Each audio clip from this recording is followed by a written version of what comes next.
warahmatullahi wabarakatuh. Waalaikumsalam ya Kak, selamat datang ya. Ya, perkenalkan Ibu, saya Wulan Cantika. Saya perwakilan dari kelompok 4 yang akan mewawancarai Ibu tentang rekrutmen tenaga guru kurang profesional yang terjadi di Indonesia, dan kita akan cari akar permasalahan itu apa sebenarnya.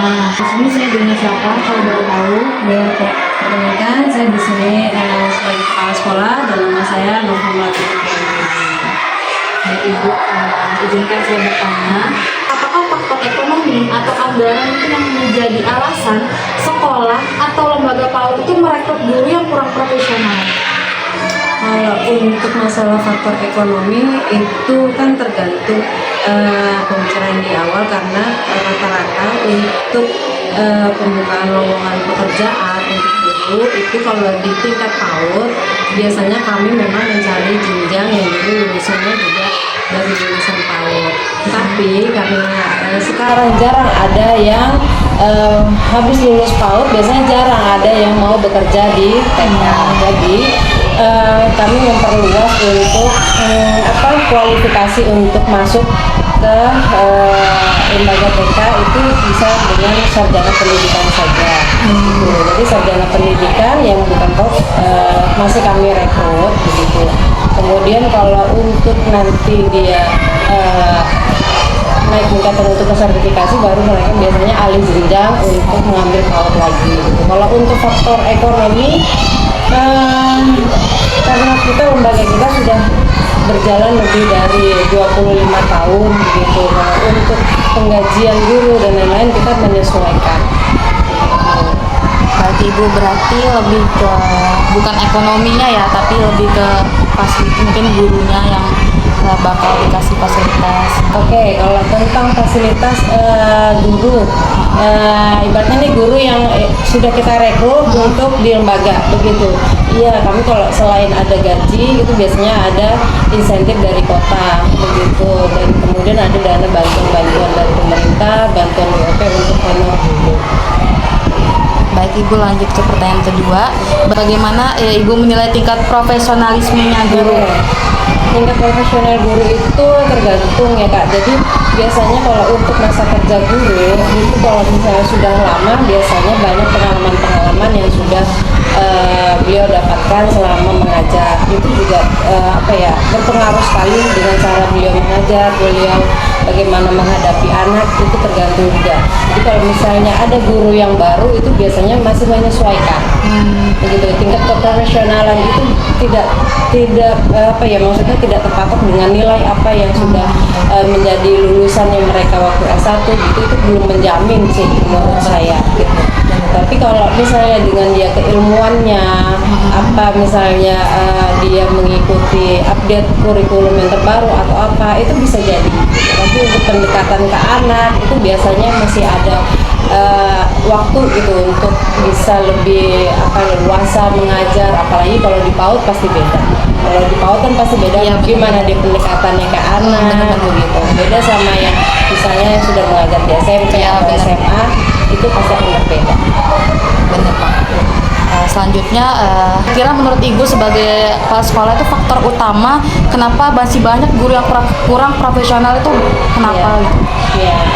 Contoh ya, semoga sih bisa menjadi inspirasi gitu ya. Mungkin harus memperbanyak pelatihan, mengikuti pelatihan yang ada begitu, itu untuk meningkatkan kompetensi guru. Salah satunya sih itu, dan mengikuti update terbaru, karena dari kementerian juga selalu ada update, entah itu kurikulum, entah itu ada pendekatan terbaru untuk ke anak, itu harus banyak belajar gitu. Jadi kita nggak bisa cuma mengandalkan ilmu yang sudah ada terus kita terapkan secara tradisional yang masih mengikuti cara-cara lama gitu, tanpa mengetahui apa yang menjadi update yang terbaru dari kementerian gitu. Jadi ya guru harus walaupun sudah lama nih masa kerjanya, tapi mereka harus update pengetahuan yang baru gitu, dengan cara ikut pelatihan supaya tidak tertinggal.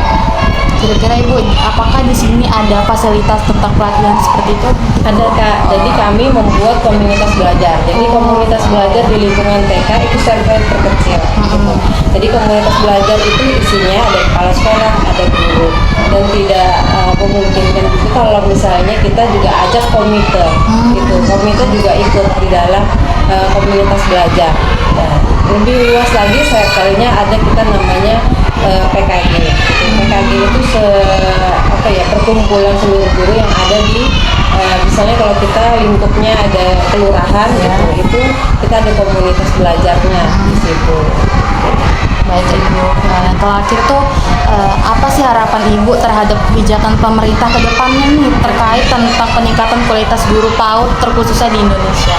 Iya, itu tadi mungkin kita balik yang pertanyaan pertama masalah faktor ekonomi ya gitu. Dimana kita juga tahu lah gaji guru itu kecil, gitu. Kita ini menjual jasa, jadi menjual jasa itu kan harus dengan dengan hati ikhlas gitu. Kemudian jual jasa juga ibaratnya kita berharap juga ada kewenangan dari kebijakan pemerintah untuk bisa memperhatikan kesejahteraan guru. Kemudian ya itu tadi ada juga kayak kesehatan guru dan lain-lain. Kalau kita di swasta kan otomatis gaji itu tergantung dengan yayasan dan bantuan-bantuan dari dana pemerintah seperti insentif kota dan sebagainya. Kalau sekarang alhamdulillah kita juga terbantukan dari pemerintah provinsi. Ini ada baru lagi insentif jaspol yang dari Pak Masud, itu sangat terbantu sebenarnya. Terima kasih. Baik Ibu, pertanyaannya sudah cukup. Terima kasih. Mohon maaf jika ada kesalahan baik dalam perkataan dan sebagainya. Mohon maaf.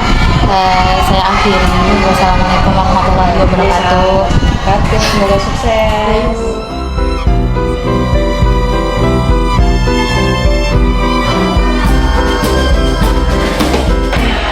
Sudah bersedia meluangkan waktu untuk berbincang hari ini.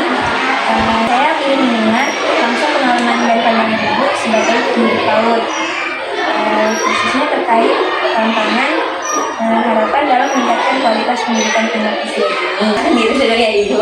Saya Anita Hudana, mahasiswi PG PAUD Universitas Semarang. Sedang ikut dengan Ibu siapa? Saya Bisuki Fatama Studi. Bisa saya bantu? Nama panggilannya dong? Panggil Juan. Saya dipanggil Andi. Ya. Apa sih tantangan tantangan terbesar yang Ibu hadapi dalam menjalankan tugas sebagai guru PAUD? Kan ngajar anak kecil tuh agak susah ya Bu, apalagi Ibu ngajarnya di yang anak-anak masih umur 4-5 tahun, jadi susah gitu. Gimana tantangannya Ibu? Terima kasih atas waktu yang disampaikan. Saya rasa saya tidak ada yang susah, karena saya alhamdulillah sudah 27 tahun saya mengajar di PAUD, mengajar di TK. Jadi kenapa harus saya suka? Pertama kali harus kita mengetahui karakteristik anak tersebut. Biasanya yang anak itu dari rumah seperti apa, kita harus mengetahuinya dulu. Satu itu dulu kita pegang karakternya bagaimana. Jadi nanti sudah tahu karakternya anak ini, nanti akan mudah bagaimana cara kita menanganinya. Biasa anak tantrum, tapi kita sudah tahu cara penanganan dan kita sudah tahu nanti karakternya itu kita sudah bisa pegang. Satu, karakteristik dulu.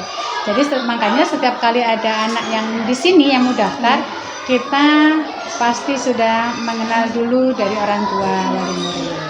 Jadi kita selama di sini komunikasi sama orang. Berarti harus menjalin komunikasi. Harus menjalin. Kalau tidak bisa komunikasi kita tidak bisa, karena sama-sama orang tua itu di rumah kan ibunya, orang tua di sini adalah guru. Jadi harus tahu karakter semua. Baik, pertanyaan selanjutnya Ibu, menurut Ibu apakah pelatihan yang Ibu terima sudah cukup mendukung profesionalismenya Ibu? Gitu? Kalau masalah pelatihan saya rasa masih kurang ya, karena ilmu semakin berkembang. Iya. Ilmu semakin berkembang, terus sekarang anak itu semakin cerdas. Jangan sampai guru itu kalah sama gadget. Ini guru, tapi masih lebih besar guru yang ini, karena di sini tidak ada akhlak, di sini tidak ada adab. tapi di sini ada akhlak dan ada adab yang harus kita ajarkan ke anak tersebut. Baik, Bu. Terus pertanyaan selanjutnya, harapan Ibu terhadap kebijakan pemerintah terkait peningkatan kualitas guru PAUD di Indonesia. Kalau saya rasa kebijakannya sudah bagus ya kalau untuk pemerintah, cuma jangan terlalu banyak tidak boleh ini, tidak boleh itu. Guru biar aja mengeksplor apa yang diketahui guru, nanti kita maksudnya kesampaikan ke anak didik kita. Supaya apa? Supaya generasi emas itu nanti akan datang. Iya, Jadi betul. anak itu tahu semuanya. Biasanya kan anak nggak boleh ini, nggak boleh itu, sedangkan itu nggak boleh. Jadi semuanya harus kita kasihkan supaya anak nanti bisa mengeksplor dari guru tersebut.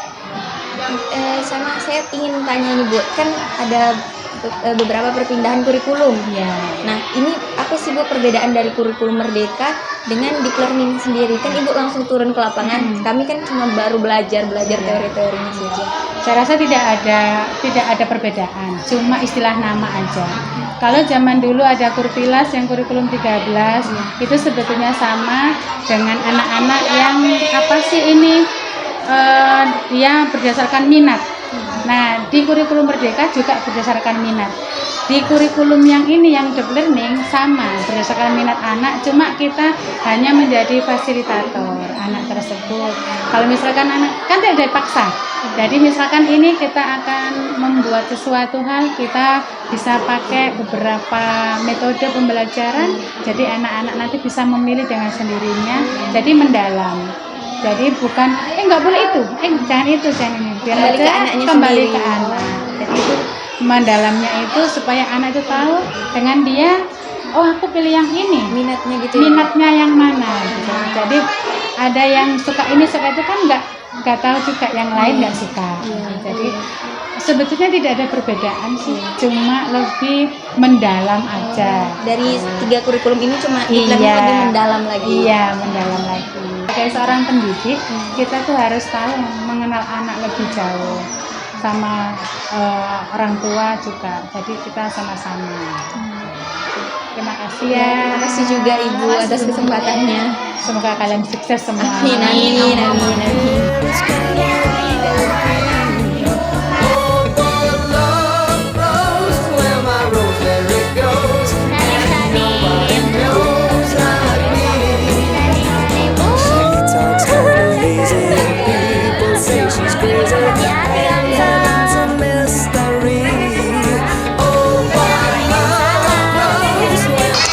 Jadi teman-teman, ternyata TK Nurul Huda Kecamatan Palaran ini merupakan TK inklusif yang menyediakan fasilitas untuk anak berkebutuhan khusus dan juga menyediakan tenaga pendidik yang berpengalaman di bidang tersebut.